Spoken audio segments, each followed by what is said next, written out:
एक बार की बात है, केरल के एक छोटे से शहर में सुल्तान नामक एक डरावना कब्रिस्तान था। ऐसा कहा जाता था कि उस कब्रिस्तान में विभिन्न प्रकार के अलौकिक शक्तियां रहती थीं। एक चांदनी रात को बिली, लुसी और रोहित, तीन दोस्त कब्रिस्तान के किनारे पर एकत्रित हुए। अचानक उनको कब्रिस्तान से भयानक फुसफुसाहट की आवाज सुनाई दी। आवाज कहां से आ रही है ये देखने के लिए वे हाथ में टॉर्च लेकर सावधानी से कब्रिस्तान के गेट से अंदर घुसे। जैसे ही वे कब्रिस्तान में दाखिल हुए, हवा तेज चलने लगी। अचानक उन्होंने एक इंसान को एक मकबरे के पास टहलते हुए देखा। वो उदास और खोया हुआ दिखाई दिया, इसलिए बिली, लुसी और रोह दिया कि मैं एक आत्मा हूं और मेरा नाम अकबर है। अकबर ने उन्हें उस भयानक अभिशाप के बारे में बताया जो इस कब्रिस्तान के सभी आत्माओं को परेशान करता था। हर रात एक प्राचीन चुड़ैल जागती थी और कब्रिस्तान पर जादू करती थी और अकबर जैसी मासूम आत्माओं को अपने वश में कर लेती थी। अभिशाप को तोड़ने का एकमात्र तरीका कब्रिस्तान के पीछे जंगल में एक पैरदाच के नीचे छिपी हुई मंत्र पुस्तिका को ढूंढना और आधी रात से पहले उसे नष्ट करना था। जादुई पुस्तक ढूंढने की दृढ़ संकल्प लेकर बहादुर तिकड़ी अपने मिशन पर निकल पड़ी।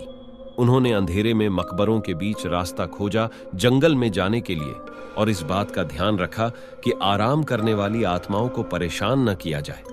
रास्ते में उन्हें बोन्स नामक एक शरारती छोटे कंकाल का सामना करना पड़ा, जो उन्हें जादू की किताब खोजने में मदद करने के लिए तैयार हो गया।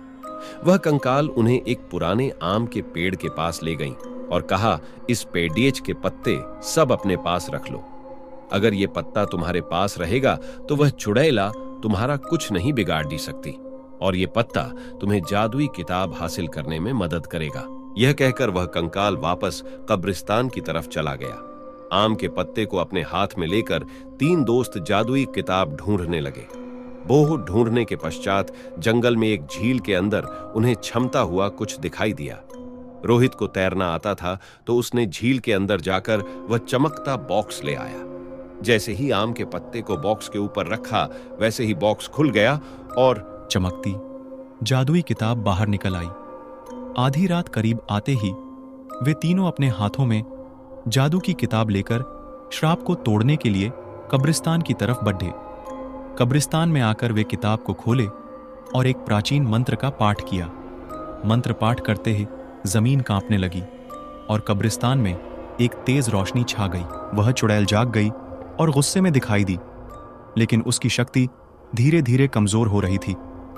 उसने बिली, लुसी और रोहित को जादुई किताब पढ़ने से रोकने के लिए अपनी जादुई शक्ति का प्रयोग किया, लेकिन उन तीनों पर कोई असर नहीं हुआ, क्योंकि तीनों के पास आम के पत्ते थे जो उनकी रक्षा कर रहे थे।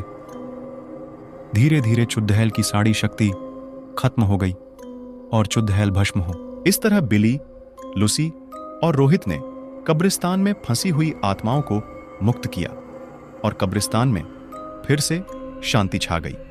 हमें आशा कि आपको भूतिया कहानियां पसंद आई होगी।